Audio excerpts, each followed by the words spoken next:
Welcome to iLectureOnline, and here's something new.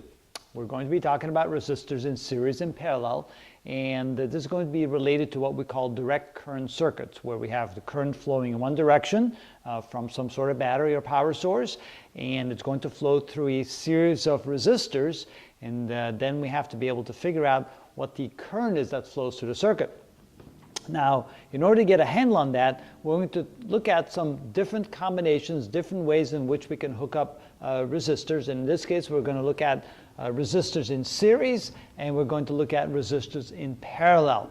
In series means that the current or the charges only have one path, and they must go through each resistor. In that case, this is called a series connection. Here, the charges have a choice. They can go through one or another resistor, and in that case, we have what we call a parallel circuit. Here's another example of a parallel circuit with just two resistors, and we have a special case in which we can calculate the total resistance or equivalent resistance of a two resistor circuit like this instead of a three resistor circuit. But in general, if you want to find the total or what we call equivalent resistance, and the resistors are in series, we can do that by saying that the total or equivalent, that's another way of saying total, resistance is equal to simply the sum of the three resistors. Excuse me. Like so. So that's very simple. This is simply equal to 10 ohms plus 20 ohms plus 30 ohms, and so that's equal to 60 ohms. And that's a very simple way in calculating the total resistance. When they're in parallel, however, it's a little bit different.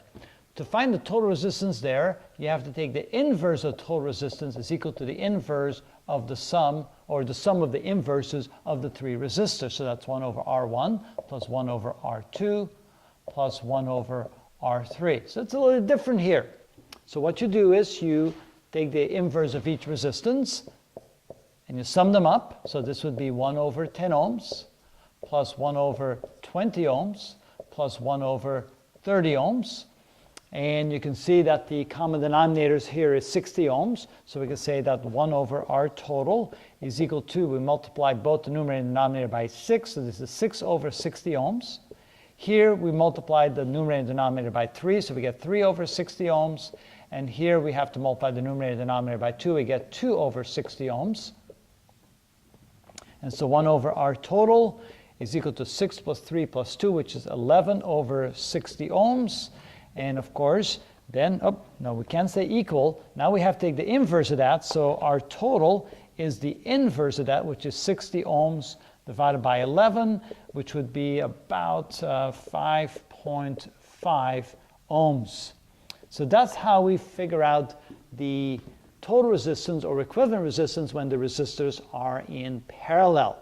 Now, when there's only two of them like this, it's actually a bit easier. We can say that, again, 1 over R total is equal to 1 over R1 plus 1 over R2. But if we algebraically solve this for R total, you find that R total then can be written as the product, R1 times R2, divided by the sum R1 plus R2. So we call that the product over the sum rule. And then if you plug in the resistances here, this is equal to 10 ohms times 20 ohms divided by 10 ohms plus 20 ohms. So this is equal to 200 ohms squared divided by 30 ohms, and that would be equal to, let's see, 6.7 ohms, and our total. There we go. So that makes it a little bit easier to work with. I think it does. Some people don't like it that way, but hey, if you like that rule, go ahead and use it. If there's more than two, of course, then you don't have a choice, but you have to use the inverse rule. Now, notice also that when you have resistors in series, that the total resistance is always greater than the largest of the resistors there. So you increase the resistance by placing the resistors in series. However, when you place the resistors in parallel, notice that the equivalent or total resistance is actually smaller than the smallest of the resistors there. Here again, this is smaller than either one of the two resistors there. So notice that by placing resistors in parallel, you actually reduce the resistance because you offer more paths, more choices for the charges to go through the circuit, and therefore the overall resistance has been reduced. All right, now that you know how to do this, we're going to show you some examples of different combinations of resistors in series and parallel where you have to actually reduce the series into its simplest or its equivalent resistance, like what single resistor could replace the entire circuit. And so I'll show you some examples of that.